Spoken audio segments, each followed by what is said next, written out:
But now, as the blue zone of phase 7 is closing in to Fizz, it's going to get spotted out. Yeah, Tiff is trying to peek on over, get himself the AK. Not going to reload, though. Got to be careful. You've got to hit those shots. Going to switch on over to the Scar, but he's just going to get completely dunked on by IW with a two-man crew. Almost takes himself in a one-on-one, but now the entire focus of IW is going to be shifting over to the rest of Rage. Faster going to go extremely low, and he knows that he got so much damage. One bullet so he needs, but the first hit comes in clutch for Faster. And now he has the Thompson. He said it earlier, Imperium. That is a great weapon in a clutch situation. Afrano still on the front line. Got to wait for his teammate to try and assist you. Faster's going to go for the wide spray, but his teammate is there to back him up. It's a one-on-one. Now a 1v1 to close things off between Zen and also Camper. As Faster...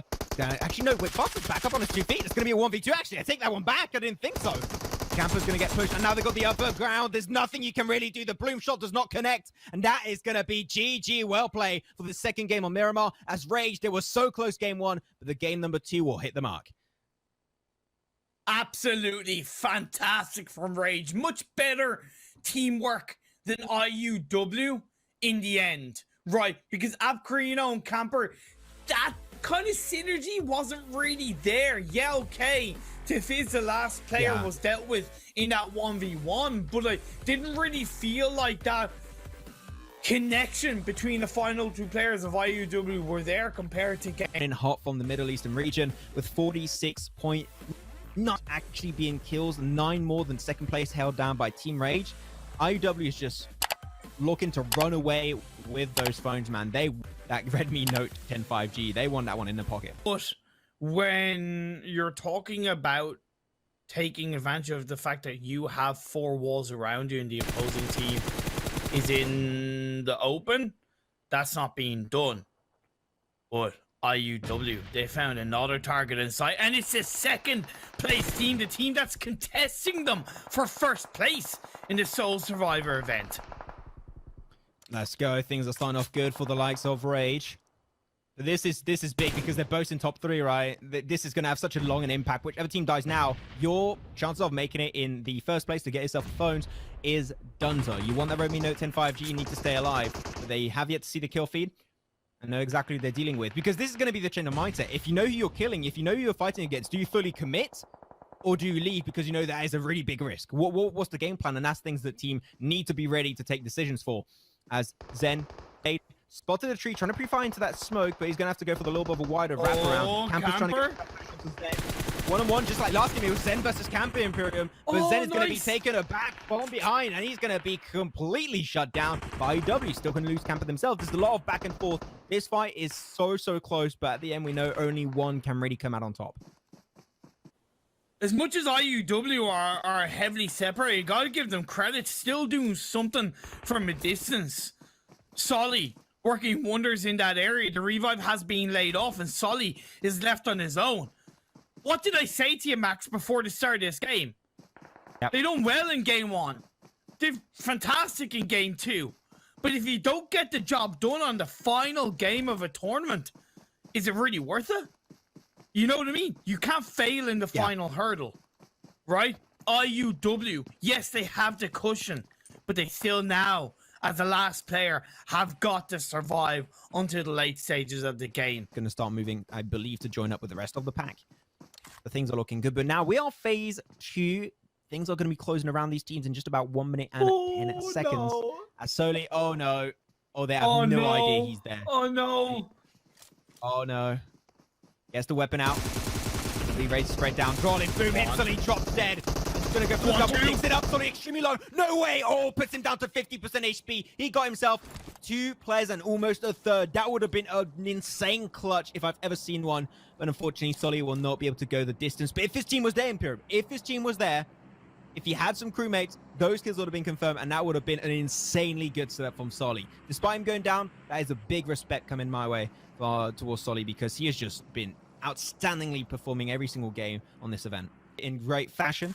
So that's 7 kills already over to Rad, and they were third last time we saw them in the overall rankings.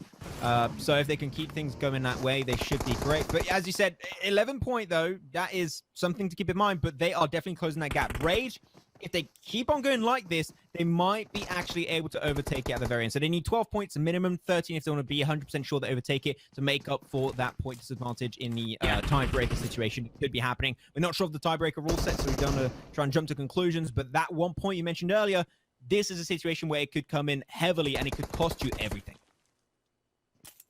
Tifiz, he stole my heart in the last game by being opportunistic as the last player up. Can he do it once again? Rage have another team around them as well, which they're going to have to deal with. The knock that came through has been revived up. Lovely nade through the window, but not quite enough. Inside the corner he goes, going to use the third-person perspective to look for it, but the body advantage works out in their favor. A Rage team from Pakistan pick up their 6th kill. Okay, now all you have to do is survive a little bit longer, and that should be enough positioning points for you to actually overtake IUW in first place. That is the name of the game. And they know if they're doing their math, they should be very aware of where currently they are in a position in the overall standings, and they know that they need to survive just a little bit longer. But man, that push from Hell Royals got absolutely denied, and now then you have one player alive. It's going to be Kilua. He's going to take that fight. He's going to need the power of the net to make things work out in time.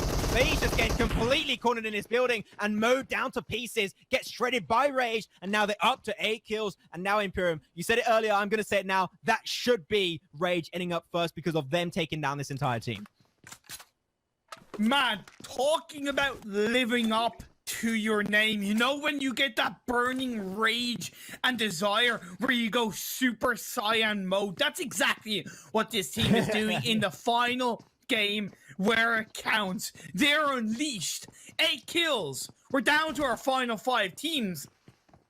Man, fantastic. And the teamwork behind that, the fact that they have still a full squad up. You know, they're working like a well-oiled machine in this game. I wonder, can they be stopped? Because there, Quar 9 get the squad wipe. It's much deserved. Much deserved from the Polish side. Yeah, that's a fight. It's a very slippery slope, literally and also figuratively, because they start losing one player. The moment you lose that 1 point of pressure on the opposing team, they're going to push you like it's absolutely nothing. Really hard push. And at the end, that is going to be the end for the French team. No focus on the circle itself. Rad again, completely flabbergasted. Oh my God. And having a real hard time holding onto the northern side again, pushed up by Rage. Rage still up as the 3-man. They only lost Knight, DRAWLIN, and also ZENN and Faster are still up and raring to go. But Rad, you've got to be careful. They still got a few players on the back end, especially just one, if I'm not mistaken, as they're all getting confirmed one by one. And that is going to be done for Rad. They are eliminated out of this game, and we're going to have now 3 teams up. The win on Sanok with a juicy amount of kills to show up for it. 6 in total, but man, at the end, the story to be told, Imperium, is the story of Rage.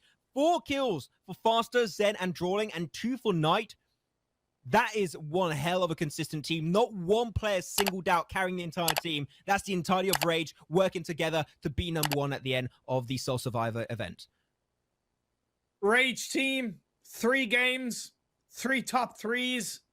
Absolutely stand out, banging results across the way, and just the ability to draw out all those kills when it counted in that final game. 14 in total. Yeah, okay, a chicken dinner would have been a nice tabletop or a nice cherry on top of what has been a sweet cake day for them. But at the end of the day, they controlled their destiny. They controlled that final game so well. Exit game, nice to see them bounce back. Learn from this experience and get even better as time goes on. But you know what, Imperium? I'm going to be looking at the teams that are good right now as to check out the overall rankings to see where the teams end up for this Xiaomi Fans PUBG Mobile Battle Game Sole Survivor. And the first playing team, and a pretty decent margin coming their way too, is going to be none other than Team Rage themselves with 61.6 points ahead of Exit Gaming on second, and Exit Gaming also overtaking IUW. Yep. That is one hell of a shift in our top 3 at the end. तो like और share ठोक दीजिए महाकाल का दबाकर like और share ठोक दीजिए 5000 लौटे दिख जाना चाहिए ये 4000 के लिए मैं यहाँ पे नहीं खड़ा हूँ पूरा साल मेहनत करता हूँ आपके लिए बेटा ऐसा नहीं चलेगा लाइक ठोकी दबा के लाइक ठोकिए यहाँ पे देखिए